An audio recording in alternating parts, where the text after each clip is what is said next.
Hello everyone, आज हम देखने जा रहे हैं सल्फ्यूरिक एसिड को। तो जो सल्फ्यूरिक एसिड होता है वो जिसका फॉर्मूला होता है H2SO4 एंड उसका स्ट्रक्चर होता है वो एक टेट्राहेड्रल ज्योमेट्री का स्ट्रक्चर होता है जिसके अंदर SA double bond O and OH tetrahedral geometry में अटैच होते हैं। अब हम देखते हैं इसकी मैन्युफैक्चर ऑफ सल्फ्यूरिक एसिड, मतलब सल्फ्यूरिक एसिड हमारे इंडस्ट्रियल एरिया में कैसे बनता है। तो देखते हैं first step number 1, sulphur burn in air to produce sulphuric acid. मतलब जब हम सल्फर एलिमेंट का ऑक्सीजन के प्रेजेंस में बर्न कराते हैं तो SO2 बनता है। फिर हम सेकेंड स्टेप के लिए अब SO2 को O2 के साथ हीट करवाते हैं 450 डिग्री सेल्सियस से एंड एक कैटलिस्ट पास करवाते हैं वेनेडियम ऑक्साइड V2O5 जो कि SO3 फॉर्म करता है। अब हम देखते हैं इसका थर्ड स्टेप में होता है जब SO3 फॉर्म हो चुका है, अब उसको डायरेक्टली वाटर में डिसोल्व नहीं कर सकते। क्यों नहीं कर सकते? क्योंकि ये एक एक्सोथर्मिक रिएक्शन होती है, मतलब बहुत ज़्यादा एनर्जी रिलीज होती है। सो पहले हम उसको कंसनट्रेटेड H2SO4 में डिसोल्व करना पड़ेगा। फिर हम एक ओलियम फॉर्म होगा H2H2O7।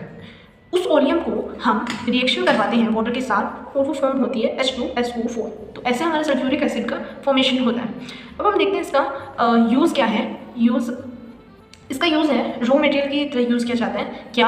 मैन्युफैक्चरिंग ऑफ फर्टिलाइजर बनाने के लिए, पेंट्स बनाने के लिए, डिटर्जेंट बनाने के लिए, प्लास्टिक्स में बनाने के लिए, बैटरीज को बनाने के लिए, फाइबर्स को बनाने के लिए। और सेकेंड यूज़ होता है वो डिहाइड्रेटिंग एजेंट की तरह यूज़ किया जाता है। डिहाइड्रेटिंग मतलब रिमूवल ऑफ वाटर।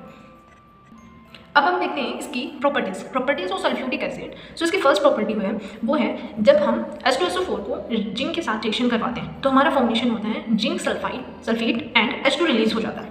जब हम इसको बेस यानी मेटल ऑक्साइड या हाइड्रोक्साइड के साथ रिएक्शन करवाते हैं तो मेटल सल्फेट बन जाता है और वाटर रिलीज हो जाता है। जैसे एग्जांपल देख सकते हैं हम H2SO प्लस कॉपर ऑक्साइड, तो कॉपर सल्फेट बन गया एंड H2 रिलीज हो चुका है।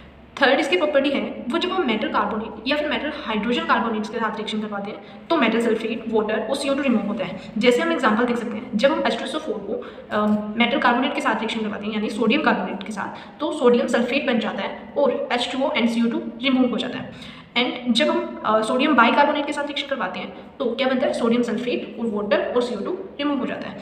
नाउ इसकी फोर्थ प्रॉपर्टी है वो है it produce H positive ion in aqueous solution. मतलब एक्वस सॉल्यूशन में जब हम इसको मिक्स करेंगे तो ये आयंस फॉर्म में कन्वर्ट हो जाएगा जो कि है H positive and SO4 2 negative in aqueous. Hope you understood it.